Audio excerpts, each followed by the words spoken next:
What's going on, y'all? It's Locks, and we're going to be giving you guys some Thursday Night Football NFL player props I love on the board for this NFL Week 6 slate that we got. Is the beginning of it. Again, Thursday Night Football, we got a great matchup with the Seattle Seahawks versus San Francisco 49ers, so it should be a nice little game right here. It's supposed to be within a touchdown on the prediction. So if we look at the game right here, as you guys can see, San Fran, 49ers, Seattle Seahawks. As you guys can see, the over and under is 48.5 in total points scored, and the spread is only minus 3.5. So more than a field goal, but within a touchdown. So again, it should be a nice close game. Divisional rivalry between these guys. This is a big game for both these teams, 2-3 and then 3-2. So it'll just help them a lot throughout the whole course of the season. With this little win here, just getting towards like the end of like the first quarter or whatever you guys want to call it of the NFL season so far. So it's a nice little game right here. We're going to give you guys 3 player props I love on the board from this matchup. And before we get into those, make sure to drop a like and subscribe with those post notifications turned on. It would mean the world to me. Going to be grinding for you guys all college football and NFL season. So if you guys are new to the channel and are a fan of football in general, again, this is a perfect channel for you guys. Make sure to post notifications down below to get notified right whenever these videos drop. Beat the value. Majority of our picks end up getting bumped up. So again, the best way to get them early and just get the best benefit and edge on this Prize Picks app to win money, which we're all trying to do here. And just best way to get that edge on this channel. Again, make sure you get here right away, which means have those post notifications turned on. Now, we got NBA season right around the corner. Obviously, the NBA preseason is already going on right now. I believe NBA starts in like 2 weeks or something. So again, we're going to be uploading consistently with that one, with those games. Whenever we get big slates, we typically give you guys a nice little like 6-mans even. We tend to do a lot last season. And again, I'm a huge basketball fan myself. I uploaded a lot of college basketball videos in the last couple months in March Madness, so those ones went crazy. Gave you guys like really good couple videos on those ones. A lot of you guys are new from that college basketball little run specifically, so shout out to you guys if you guys are still here. But enough talking, we're gonna go and hop right into the players that we got in today's video. Now, I love the slate. Now, I believe that Seattle, they do have a decent amount of injuries, especially with the defensive end of their team. There's 4 defensive starters that have been sitting all practices. They haven't been playing the last 2 weeks. I just looked at the Seattle Seahawks report from the practice squad and whatnot, and those same 4 players weren't even active. So again, I feel like it's going to be rare that they even play this game or even get a lot of minutes if they do end up playing. So again, that's a little more edge on San Fran's end. Obviously, they haven't been the best compared to what they were last season, but they're still a pretty solid team. So I feel like Seattle Seahawks, they're going to be playing from behind, in which Geno Smith and his offense, they're going to have to air out the ball on top of what they already aired out already. This team passes the ball a lot. I believe they have a 67% pass rate, which is insane, especially for NFL. NFL, it's typically 60-40, 50-50 usually. But this team throws the ball 67% of the time so far this season compared to 33% run rate. So again, Geno Smith, he's been looking solid all season. As you guys can see so far, he's 80%, 4-5. And he's just been doing his thing, diving up his team. And I like the over on this play right here for the first play that we'll give you guys in today's video. Over his 253.5 passing yards. As you guys can see, San Fran, they're not the best, but they're not the worst in passing yards allowed. They're just kind of a mid. They give around 200 a game, being ranked 12th in those passing yards allowed. So again, with them being projected to win this game and just be kind of leading the whole time, in my prediction, I believe, I feel like they should just come out with a tough start. Geno Smith in this offense is going to have to be playing from behind. So again, they love to air out the ball already in general.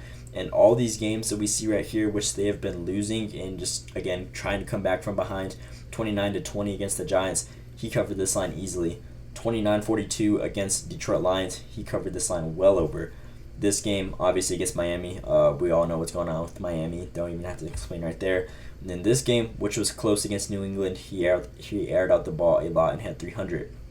So again, all these close games and games that he's playing from behind, I could guarantee that Geno Smith is going to do his thing. This offense, again, already loves to throw the ball on top of it.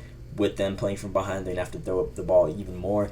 And with this defensive starters, all these defensive starters being out for them at least, again, they're just going to have to pick up the slack. This offense is going to have to go out there and do their thing in order to keep up with this 49ers team.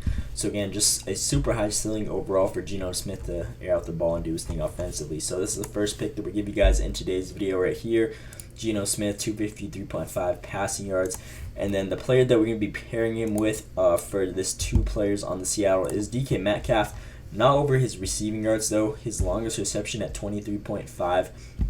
I love this line for him. It's basically the same thing as his receiving yards. All 3 of these games he covered on his receiving yards as well. And then these 2 games he didn't cover. Again, it's kind of the same situation. But I feel like there's just a higher upside, again, against this San Fran team. They're not the best in passing yards allowed. If we look at them, where is it at? Receiving yards. As you guys can see, they're ranked 12th. Again, same thing against opposing receivers. They're ranked 17th, getting around 144 a game. So against that receiver position, they're a little bit more weaker. And DK Metcalf has a history against these guys. Obviously, these last couple games, this was last season, so it doesn't really mean anything. This is when the San Fran team was, again, just really doing their thing, but they're like not really nowhere compared to where they are now. But DK Metcalf so far this season, if we go to his longest reception, even last season he had a 31 catch on them. So again, that's a little more upside. That's the reason why I'm going with the longest reception instead of the receiving yards, just because that recent game, although it was last season. But again, it's the same thing basically. As you guys can see, this one he hooked by 1. So again, if he would have got an extra yard right there. But DK Metcalf has exceeded 23.5 longest reception in 13 of his last 17 games, averaging a 36.1 longest reception in 17 games. So again, with this almost 70% pass rate, and DK being the number 1 target with a 43% or 43 targets and 22.3% target share so far in the season, there's gonna be a lot of opportunities for him to get this longest reception. And I could guarantee if Geno Smith ends up getting this 253.5 passing yards, DK Metcalf is definitely going to get his 23.5 longest reception. And again, with them playing from behind, they're going to be after looking for those big plays, big yardage drives, and DK Metcalf is definitely the guy to be able to do that. So that's the second play that we'll give you guys on today's video.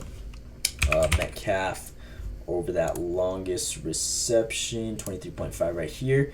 And then with the last pick on the other side of the ball on the San Fran end, we're going to be looking at Jordan Mason over his rush attempts. Now, I was looking at his normal rushing yards, but this one's been getting bumped up a lot recently, and this one's kind of been just sitting at the same. So we're going to be looking at this one. I feel like there's just better value right now at the moment. If we look at his rushing yards, as you guys can see, it started at 78.5. Now it's all the way at like 83.5. So again, we're going to just kind of be staying away from that one.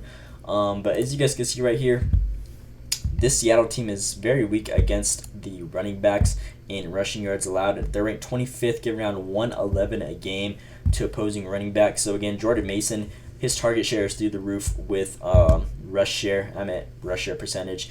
He almost has a 70% rush share with 105 rush attempts so far in the season. Next up being Brock Purdy. So again, they don't really have another running back in there. He's going to be getting all the targets. And again, if this San Fran team is going to be up in this matchup, which I'm projecting, especially with all the Seattle's defensive team being just hurt up, banged up, and not even playing, I feel like San Fran should have an easy time just leading this matchup the whole game. And whenever a team's leading, they're going to run the ball a lot more. And I feel like this ceiling overall for Jordan Mason to just get these rush attempts, which we're going to be looking at, I feel like the overall value at 18 is just pretty good. And just on the season alone, as you guys can see, he is 80% on covering so far, 4 out of 5. Majority of the games, whenever they're leading, when they were up 32-19, he had 28. Whenever they were up, 30-13, he had 24. And then these games that were close, he still covered this line, was 20-19. Obviously, this game against Arizona, they were playing from behind. Obviously, they just had like an off game and were struggling. So again, I feel like it's not going to be another situation like that one with them being the ones expected to be the leaders in this game right here. So this is my last pick that I'm going to give you guys. Nice little 3-man that you guys could run. Jordan Mason over those rush attempts. 18 rush attempts right there.